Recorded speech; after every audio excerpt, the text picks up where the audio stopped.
बिस्मिल्लाहिर्रहमानिर्रहीम, अस्सलाम वालेकुम। Welcome back to my channel.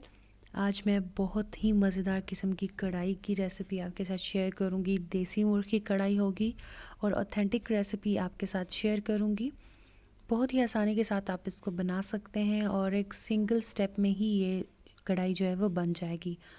और ये कढ़ाई क्योंकि देसी मुर्ग की है तो इसको हम सबसे पहले प्रेशर कुकर में बनाएंगे और उसके बाद मज़ीद इसको फ्राई जब करेंगे तो तब इसको कढ़ाई में शिफ्ट करेंगे, या फिर आप प्रेशर कुकर में भी इसको फ्राई कर सकते हैं। तो सबसे पहले यहाँ पे हमने एक देसी मुर्गी ली है और ये 1 से सवा किलो के बराबर है इसका वज़न जो है। यहाँ पे 2 बड़ी साइज़ के प्याज हमने इस तरह से लच्छेदार काट के और इसमें डाल लेनी है। प्याज़ों को भी हम चिकन के साथ ही बॉईल करेंगे, इस तरह से ये अच्छे से गल जाएंगे। 4 से 5 अदद यहाँ पे हमने जो है टमाटर डालने हैं। बड़ी साइज़ के हो तो 4 डाल दें, नहीं तो 5 से 6 भी आप डाल सकते हैं अगर छोटी साइज़ के हो। साथ ही साथ इसमें डालेंगे नमक। नमक डालेंगे यहाँ पे 1 टीस्पून के बराबर, और बाद में अगर आपको कम लगे तो फिर आप इसमें मज़ीद डाल सकते हैं।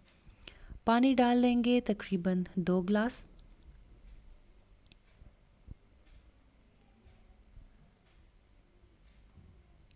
और उसके बाद हमने इसको अच्छे से बॉईल करना है। प्रेशर कुकर को तकरीबन 15 से 20 मिनट तक हमने चलाना है और इसके बाद हमने बंद कर देना है। तो यहाँ पे तकरीबन 70% तक पानी जो है वो सूख चुका है।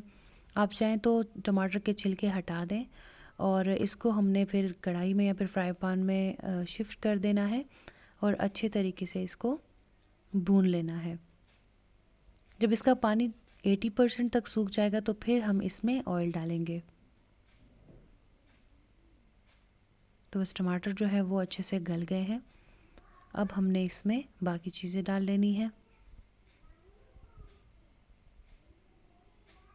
तो पानी आप देख सकते हैं कि 80 to 85% ख़त्म हो गया है इसमें। अब हमने जो है इसमें कुकिंग ऑयल डाल लेना है और साथ में आप चाहें तो इसमें घी भी डाल सकते हैं।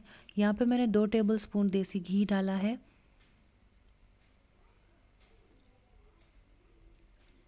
अब इसको मज़ीद हमने फ्राई कर लेना है और आप देख सकते हैं कि इसका जो घी है वो ऊपर आना शुरू हो गया है। ऑयल भी मैंने इसमें ऐड किया था हाफ़ कप के करीब, और उसका स्टेप मुझसे मिस हो गया है कि वो मैंने रिकॉर्ड नहीं किया। अब अच्छे तरीके से इसको फ्राई करेंगे और इसके ऊपर स्प्रिंकल करेंगे हरी मिर्च, हरा धनिया भी आप इस पर डाल सकते हैं। थोड़ा सा इसके ऊपर स्प्रिंकल करेंगे गरम मसाला पाउडर और आपके पास बहुत ही मज़ेदार किस्म की कढ़ाई तैयार होगी। ऑथेंटिक रेसिपी है, लाजमी इस रेसिपी को ट्राई कीजिएगा। बारीक अदरक कटा हुआ आप इसमें डाल सकते हैं। बारीक कटी हुई हरी मिर्चें आप इसमें डाल सकते हैं। गार्निशिंग के लिए आप इस पे जो चाहें इसके ऊपर गार्निश कर सकते हैं। तो बस गरम मसाला इसके ऊपर स्प्रिंकल कर देंगे। रोटी, चपाती या फिर नान के साथ आप इसको सर्व कर सकते हैं। बहुत ही मज़ेदार और लजीज बनता है। उम्मीद करती हूँ आपको ये रेसिपी अच्छी लगी होगी। अगर आपको ये रेसिपी अच्छी लगती है तो इसको थम्स अप दीजिएगा, फ्रेंड्स एंड फैमिली के साथ शेयर कीजिएगा। ऐसी ही आसान रेसिपीज़ के लिए मेरे चैनल को सब्सक्राइब कीजिएगा। मिलते हैं एक और आसान रेसिपी के साथ। तब तक के लिए अपना बहुत सारा ख्याल रखिएगा। मुझे इजाज़त दीजिएगा। दुआओं में याद रखिएगा। अल्लाह हाफ़िज़।